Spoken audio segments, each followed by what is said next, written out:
more about this story.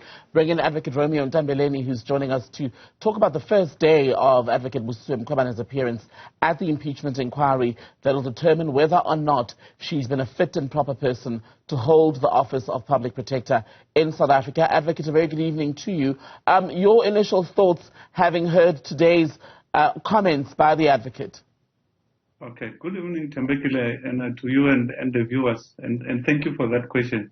Look, the Public Protector is being led, and you can't make much out of what the proceedings of today on the first date. What is important is after her presenting that evidence and that evidence being tested, under cross-examination, and that is when we can be able to make a determination of where the evidence will actually lead and will actually go, because in law we say we cannot just believe your ipse dixit, meaning that you say so when you are sitting on a chair. Until your evidence is tested and the veracity of that evidence is tested, then we can be able to make a determination of whether this evidence is going to carry any weight.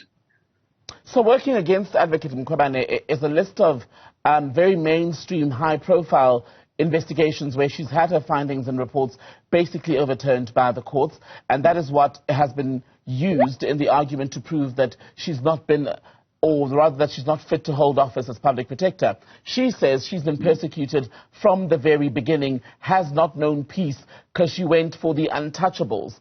Can both things be true? Yeah, look, you're asking a very important question.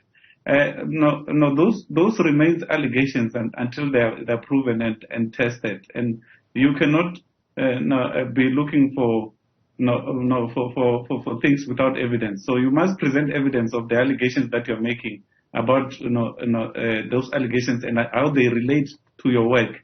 And you said something critical which relates to the reports that were being overturned by the court. And what I heard coming out from her was only a clean audit, and then the clean audit must be weighed against the reports that have been overturned by the court in relation to the work that the Office of the Public Protector was actually doing. So you cannot look at a clean audit in isolation of the decisions that were taken by the court. And these decisions were not just decisions; they were decisions that were accompanied by court orders. While she was sitting, there were more of her decisions that were being overturned. And the acid test for her, we test this against a previous predecessor and the work that she did, and her reports that were overturned by the courts. So that is an important questions that should be asked.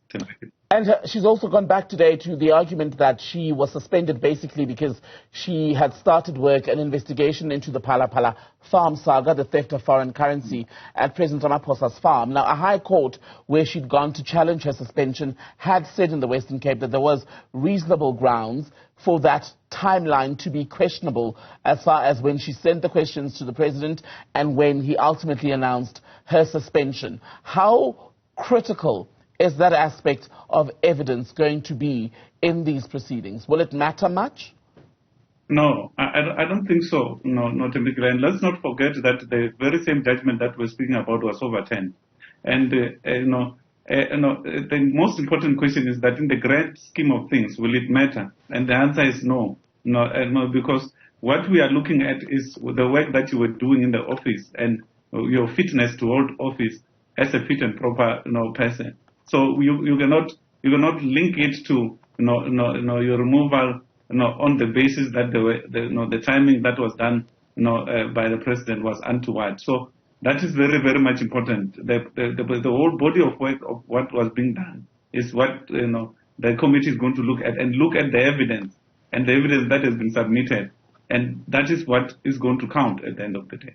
And her term as Public Protector comes to an end within a matter of a few months. If this process has not produced a result by then, will it all have been in vain?